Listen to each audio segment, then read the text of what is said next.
বাংলাদেশ এই পৃথিবীতে ভৌগোলিক দিক থেকে খুবই গুরুত্বপূর্ণ একটা দেশ। এই বাংলাদেশের মানুষ, বাংলাদেশের প্রাকৃতিক সম্পদ, বাংলাদেশের ভূমি সম্পদ, বাংলাদেশের পানি সম্পদ পৃথিবীর ইতিহাসে এক বিরল দৃষ্টান্ত। পৃথিবীর কোথাও একসঙ্গে এতগুলো সম্পদ নাই। বলেন আলহামদুলিল্লাহ।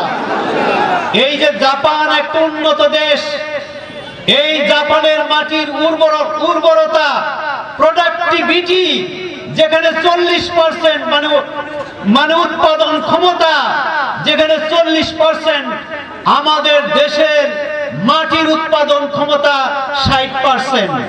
বলেন আলহামদুলিল্লাহ।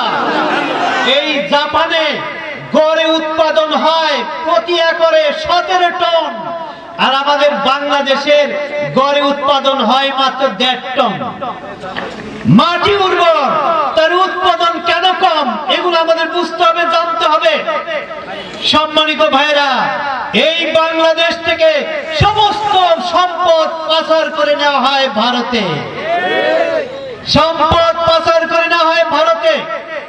এই বাংলাদেশের পানি সম্পদ, ভূমি সম্পদ, মানব সম্পদ, এই বাংলাদেশের মানুষের ব্রেন পৃথিবীর যে কোনো দেশের মানুষের ব্রেনের চেয়ে বাংলাদেশের মানুষের ব্রেন আছে 1 নম্বরে। কিন্তু আমাদের ব্রেনও পাচার হয়ে যাচ্ছে বিদেশে। কারণ এই দেশ যদি সৎ এবং যোগ্য লোকের নেতৃত্ব দেশটা পরিচালিত হইতো, আর এই মানব সম্পদ, প্রাকৃতিক সম্পদ সৎ যোগ্য লোকের হাতে যদি পরিচালিত হয়, উইদিন 10 ইয়ার্স, 10 বছরের মাথায় বাংলাদেশের মানুষের মাথা পিছু আয় হবে $40,000, যেখানে এখানে $1,1200 মাত্র। সিঙ্গাপুরের মানুষের মাথা পিছু আয় হচ্ছে $35,000, জাপানের ওইরকম $35,000। শহীদ মীর কাসেম আলী সারা দুনিয়ার সেরা অর্থনীতিবিদ হিসাবে, যিনি ইসলামী ব্যাংকের জন্মদাতা, ইবনে সিনার জন্মদাতা, অঙ্কের হিসাব দিয়ে তিনি দেখিয়েছেন বাংলাদেশে যদি সৎ এবং যোগ্য লোকের নেতৃত্ব কায়েম হয়, আর এই সম্পদ যদি কাজে লাগানো যায়, 10 বছরের মাথায় দুর্নীতি বন্ধ করতে পারলে বাংলাদেশের মানুষের মাথা পিছু আয় হবে $40,000।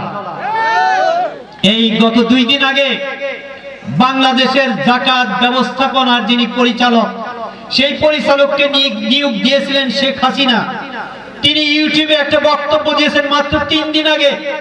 এই বাংলাদেশে যদি যাকাত ভিত্তিক অর্থনীতি ব্যবস্থা চালু হয়, 1 লক্ষ কোটি টাকা প্রতি বছর যাকাত আদায় করা সম্ভব। 1 লক্ষ কোটি টাকা যাকাত যদি আদায় করেন, বাংলাদেশে একজন ভিক্ষুকও থাকবে না, একজন বেকারও থাকবে না। আমার বাংলাদেশে এখন 3 কোটি যুবক যুবতী বেকার, যাদের বিয়ের বয়স পার হয়ে যাচ্ছে, তারা বিয়ে করতে পারতেছে না, তাদের বাপমার ঘুম হচ্ছে না, অথচ আমার দেশ থেকে 30 লক্ষ কোটি টাকা বিদেশে পাচার হলো।